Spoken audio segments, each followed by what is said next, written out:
This daf is sponsored by David Grossman. Thank you for your sponsorship. If you would like to sponsor an Amar Daf, see the description box below to see how you can support this channel. We continue now at the top of Daf Vav and Meseches Bava Metzia. This is Bava Metzia Daf 26b. And the previous Amar of Nachman said that if somebody loses something and there's just two other people around and they're not returning the item to him, so then he gives up hope. The reason he gives up hope is because he says to himself, obviously if they're not returning it to me now, there's no reason for them to return it to me later. They're probably, whoever found it, whichever one of these people found it, is probably intending on stealing the item, and that's why he gives up. And so the Gemara says that Rav Nachman is following his reasoning because he says, let's say a person witnesses that a coin falls, shenafal mishnayim, there are just two people there, and it falls from one of them. So if you see that situation, chayiv l'hachzir, so then you have to return the coin. My time, what's the reason? Ahud nafal minei, because in that case, the person who lost the coin, that it fell from him, lo meyayish, he's not giving up hope. Meimar amar, because he says to himself, michdi, let us see. Inish achrina lo have b'hadoy. There's nobody else here with me except for this guy. Elahai, except for this guy. Nikitin alei ve'aminale, I'll take him, I'll say to him, antu the shakalta, you're the one that took it, and I'll be able to get it back. And so therefore he doesn't give up hope in that situation. But in contrast, b'shalosha, let's say there are three people there when the person loses his coin. So then Eino Chayv L'Hachzir, if you're the one that happens to find the coin, you don't need to return it. My time, what's the reason? Ahud nafal minei vada miyayish, because the person who it fell from, he certainly did give up hope. Meimar Amar, he says to himself, Michdi, let us see, Trey have bahadoy, there are two people who were with me. Nikitin alahai, Amar lo shakalti, if I take this one, he's going to say, I didn't take it. V'nikitin alahai, if I take the other one, Amar lo shakalti, he's also going to deny it. And so therefore, in that situation, the person gives up hope, similar to the case we had on the previous Amud. Rashi says Nikitna le means Meshban le Shvuas Heses. I'll make him take a Shvua. He's not going to give up right away when he feels around. He sees he lost the coin. Then it comes out that the person who found it actually found it before Yish, because the guy's not miyayish right away. Again, the halacha is like Abai, the Yish Shalom Midas is not considered to be Yish. If the person hasn't actually given up hope yet, that's not considered to be Yish. And so therefore, that's why, again, if there are two people, you're going to have to return it. Now Rashi points out over here, let's say you had two other people around, there were three total people, so then you can't make the person take a shvua because your claim is only a maybe. You don't even know. It could have been the other guy. There's no oath in a situation of a tainas shema. There is no shvua by a tainas shema, elo osan hashnuyim b'mishnah, except for the cases that are listed in the Mishnah of Eilon Ishboim Shelo B'Taina V'chulu. There's a Mishnah that lists cases where you take oaths without any claim, without any real claim, and so therefore again in this situation, the person actually does give up hope. Rashi says, now if you're going to say that 1 second, still, the person who found it still found it before the actual yeyush,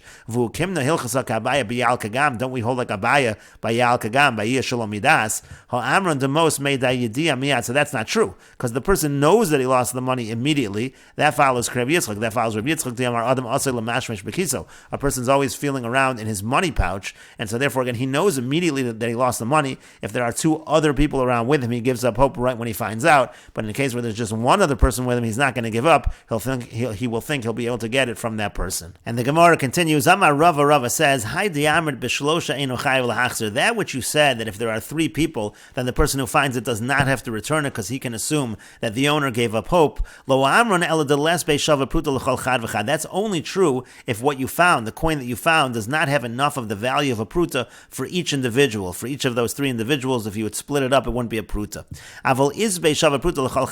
But if there's a value of a pruta for each of the three individuals, that's how much money you found, so then then he would be obligated to return the coin. My time, what's the reason? Amor shutvininu, because we could say that these people are actually partners with one another. And so therefore maybe they did not give up hope, maybe the person did not give up hope, and therefore you would have to return it. And Rashi explains, Amor Shutfininu, we can say that they are partners, Besela Zu, in this coin. V'ne'emonim zels, and they trust each other. V'eino echad choshed es chaver bechelko, and one doesn't suspect the other about his portion. Ulechi mishamish bekiso v'lo motza, when he feels in his money pouch, he doesn't find the coin. Lo ayayish, he doesn't give up hope. Meimar Amri says to himself, Echad min hashutfim motza, one of the other partners found it.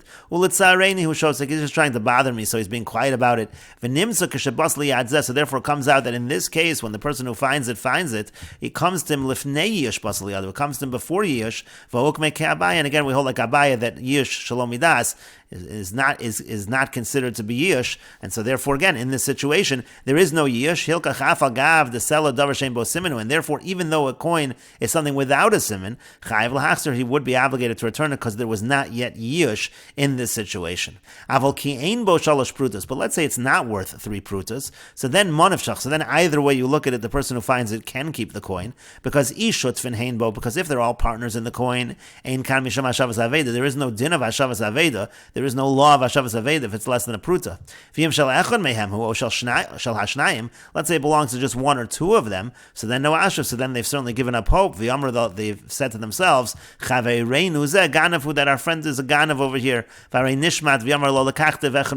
and he'll just be able to escape and say, I didn't take it, one of you took it, one stole from the other, and so therefore in a situation where you don't have 3 prutas, so in that case there is no halacha that you have to return it. And the Gemara continues, Ika diamri, there are those that say, Amar Rava says, Afagav de lesbe elashava shtei prutos, even though it's only worth 2 prutos, still chayiv lahachzer, still the person is obligated to return it. My time, and what's the reason? Amor shutfinin, will say that they are partners. V'chad minayim achule achle lemonse gavechavri, but one of them forgave his portion to his friend, and therefore again you have this same exact situation where since they are partners, the person is not going to be miyayish. And Rashi explains, Amor shutfinin, we should say that they're partners, umehemne hadad, and again they trust each other. They don't suspect one another. And so therefore it comes out that it came to this person before Yeyish. And so again the idea is that since they're all partners, they trust one another, and if one of them was mochel their share, so then the other 2 each have a pruta, and so then there is a din of hashavas aveda. And the Gemara continues, V'yamar Rava, and Rava says, Roa selash and nafla, if a person sees a coin that falls, and notlo lifnei yeyish, let's say he takes it before the owner gives up hope, al minas lagozlan, he's taking it and he wants to steal it, over bekulan, then he would violate all of the following transgressions. Mishum lo sigzol, number 1, he violates lo sigzol because he's intending on stealing the coin. Umishum hashev teshivim, he's also violating hashev teshivim because he's supposed to return a lost object. Umishum lo sucha lesalim, and also the pasuk says you can't hide from a lost object, he is doing that as well. Now, even if he then decides to return it after the owner gives up hope, he's just giving the person a gift at that point. Visura de ovid ovid, and the prohibition which he violated, he has already violated. And Rashi explains, Ra Selash Anafla, if he sees a coin that falls, Velo Garsin and Mishnayim, don't have the text here that it fell from 2 people, it's from 1 person. Not Lo Lifnei Yeyish, if he takes it before the owner gives up hope. Rashi says that means Shalo Shah Kedei Lamashmesh Zebekisa, it wasn't even enough time for the person to feel around in his money pouch. Over Misham Hashev Teshivim, he transgresses Hashev Teshivim, and Rashi explains when each prohibition applies. Lo Sigzol Lo Shaykh Ela B'Shas Natila. First of all, in terms of stealing, that's only relevant at the time you actually take the item. Kemo Vayigzol Es Achanis Miyad HaMitzri Kedamar Babba Kama. That's what we say in Babba Kama, based on the pasuk in Shmuel. Lo Sucha Lesalim Eino Asar Lechovesh As Eino V'Nimna Milahatzil. Lo Sucha Lesalim means that the person hides from the item, he closes his eyes, so to speak, and doesn't save it. Hilka Chanot La Manas Lahachzir Ulachar Yeyish Niskavin Legozla. Therefore, let's say a person takes the item thinking to return it, and then only after Yeyish he decides to steal it. Ein Kan Misalim, that wouldn't be called Lo Sucha Lesalim. Aval Hashev Teshivim Iko Mishanatal Ad Shishivim. And Hashev Teshivim applies the entire time from the time the person takes it until it's actually returned. And so therefore in this first case the understanding is if the person took the coin before Yeyish and he took it with the understanding that he was stealing it, so then he violates everything. At the time he takes it, he's trying to steal it, that's Lo Sigzol. Hashev Teshivim applies the entire time, and Lo Sucha Lesalim also applies in this case because from the very beginning, from the outset, he's intending not on returning it, he's essentially closing his eyes from returning the item. And the Gemara continues, not Lo Lifnei Yeyish Al Manas Lachzira. Let's say he takes it before Yeyish, but it's on the condition, it's on the understanding that he is going to return it. Well, Achar Yeyish Neskavin Legozla, but then after the person gives up hope, then he decides to steal it. So then over Misham Hashev Teshivim, then he's going to transgress Hashev Teshivim, because there, at the moment that he took it, he wasn't trying to steal, and then when he actually did steal it, it was already La'achar Yeyish, so there is no Lo Sigzol in that case, there's no Lo Sucha Lesalim in that case as well, because when he picked it up, he was trying to return it, there only is Hashev Teshivim. Now, himtin loch and let's say he waits until the owner gives up hope, and then at that point in time he takes it. So ain't over elamisham lo sucha l'salim bilvad. So then the only violation is lo sucha l'salim, because he essentially waited to pick it up until already the bailam had given up hope. So then when he picked it up, there's no hashiv teshivim, there is no lo sigzol, but there is lo sucha l'salim in that case, because that's exactly what he did. And Rashi explains, himtin lo b'shah shara osa v'lo notla la'achzira. If he waited when he actually saw it and he didn't actually take it, that way he wouldn't have a hashiv teshivim. He waited until yish, so then over below sucha l'salim, so then he transgresses only lo sucha l'salim, sharei helam einav, because he closed his eyes to the situation. And the Gemara continues, Amar Rava says, if a person sees that a coin falls from his friend and it falls into the sand, and he finds the coin, he takes the coin, there's no obligation to return it to the original owner. We assume the original owner was miyayish. My timer, what's the reason? Who the person who it fell from does despair, he gives up hope. And the Gemara notes, even if you see that the original owner brings a sieve and he's sifting through the sand, it looks like he's looking for the coin. It certainly looks like he has not given up hope, but still, what we say is as follows: Meimar Amar, surely the owner is saying to himself,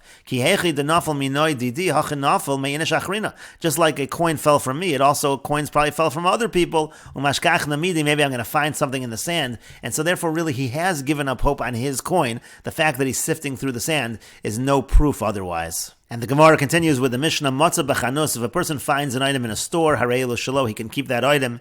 Bein hateva v'la chenvani, if he finds it between the counter and the storekeeper, shel chenvani, then it belongs to the storekeeper. Lefnei shulchan, if he finds it in front of a money changer, he finds coins in front of a money changer, harei lo shelo, he can keep that money. Bein hakisei v'la shulchani, between the chair and the money changer, harei lo shel shulchani, that belongs to the shulchani. Halokeach peros mechaver, if somebody purchases produce from his friend, o shashilach lo chavero peros, or his friend sends him produce, umatzah behen mos, and he finds money with that produce, harei lo shelo, he can keep that money. Im hayu tzrurin, however, if they were bundled, the money was bundled, no to l'macher, so then he takes it and he announces it. And Rashi explains, Matzah b'chanos harei lo shelo, if he finds something in a store, he can keep it. B'davar shein bo simin kai, we're talking about something without a simin. Ta'hu denafal minei miyayish, because the person who it fell from gave up hope. Sha'akol nechnasim l'sham, because a lot of people enter that area. Bein hateva, if it's between the counter and the storekeeper, it belongs to the storekeeper. Sha'chenvani yoshev lefanev, v'tamid notel mimena v'nosen lefanav, the storekeeper sits in front of the counter, he's taking from there, he's putting there. Umocher umoshe nosen lo, and he sells stuff, and the money that's given to him, nosen l'sochi, he places inside. The point is, we can assume that nothing fell unless it fell from the chenvani. And then the shulchani, the money changer, machlif mos v'nosin matba'osa b'shulchan shalafonav, he changes money on the table in front of him. V'aboin lahachlif afhein nosin sham mosein, the people who are changing money, they also use that area, they're putting their money over there. So then harei lo shelo, so in that case he can keep it. Da'amrinan min haboin naflu, because we say maybe from somebody who came before the money changer, it fell from that person. Sharei shulchan mafsik bein shulchani lemos, because the table is separating between the shulchani and the money shenimtzu, which was found. V'min shulchani naflan, if it fell from the shulchani, hayelhem limatze beino lekise, it would have been found between him and the chair, shulchan munach olav, which the table is upon. And Rashi continues, halokech peros mechaver, if one purchases produce from his friend, mefarish b'gemara, that will be explained in the Gemara. V'im hayu tzurun, but if the money is bound, have a siman o kesher, o minyan shabam, then you have a siman, either it's the knot, or it is the number. And the Gemara says, Amar Rabbi Elazar says, Afilu munachan al gabe shulchan, even if the money is found on the table, that's by the case of the shulchani, still the person who finds it is able to keep it. And the Gemara says, Tanan, we learned in our Mishnah, Lifnei shulchani harei lo shelo. It says if it's in front of the shulchani, then he's allowed to keep the money. Rashi says Lifnei is mashma al gabe karka. The word Lifnei sounds like it's in front of the shulchani, but it's on the ground. And so therefore we infer from the Mishnah, al gabe shulchan de shulchani, sounds like it has to be on the ground for the person to keep it, but if it's on the table, it actually belongs to the shulchani. That would not be in accordance with what Rabbi Elazar said. But let's look at the end of the Mishnah. Bein hakisei v'la shulchani, it says if it's between the chair and the shulchani, shel shulchani, then it belongs to the money changer. While gabe shulchan shelo, that sounds like it's saying that if it's on top of the table, it does belong to the finder. That sounds like it's in line with Rebbe Elazar. And so the Gemara says, actually from the language of the Mishnah, you can't prove one way or the other in terms of what would happen when the money is on the table. And so the Gemara says, Rebbe Elazar hamanole. So Rebbe Elazar, where did he get this idea from, that if it's on the table, the person can keep it? And the Gemara says to that, Amar Rava says, Masnisan kashise, because Rebbe Elazar had a question on the language of the Mishnah. Ma'ir yudatani bein hakisei la shulchani shel shulchani. Why does it say between the chair and the shulchani it belongs to the shulchani? Listening al gabe shulchan, it should say on top of the table it goes to the shulchani. Inami matzah b'shulchanas kidakatani reisha, or it could say the language of it was found in the area of the money changer, like it says in the beginning of the Mishnah. It says matzah b'chanus shalot, it says if he finds it in a store. Elashmamina, rather you see from the language of the Mishnah, afilu munachan al gabe shulchan, that even if it's on the table, harei l'shalot, belongs to him. The finder can keep the money. And Rashi explains, listening al gabe shulchan, Rabbi Elazar was bothered that the Mishnah should have said that if it's found on the table, shel shulchani, then it belongs to the shulchani. V'kol shekein ben hakisei v'la shulchani, and certainly if it's found between the chair and the shulchani, it belongs to the shulchani. Inami, or what it could have said in the Mishnah was, nisni bereisha, in the beginning of the Mishnah, in the beginning line of the Mishnah, could have said, matzah b'shulchanis, it could have said if it's found in the whole store of the shulchani, he can keep it. Kedektani reisha, that's the same way it says in the reisha, it says matzah b'chanus, if he finds it in the store, he can keep the item. Now, midinakat lifnei shulchani, from the fact that the language of the Mishnah is he found it before the shulchani, he can keep it. Afal shulchan v'mashva. That sounds like it's saying even if he found it in front of the shulchani on the table, he's allowed to keep the money. And the Gemara continues at the two dots. The Mishnah said, "Halokech peres mechaver v'chul." If somebody purchases produce from his friend and he finds money, so he keeps the money. Amar Reish Lakish mishum Rabbi Yanai. Reish Lakish says in the name of Rabbi Yanai, Lo shanu ella. This was only taught, and we will continue with this discussion in the next video on Daf Chav Zayin Amar Aleph.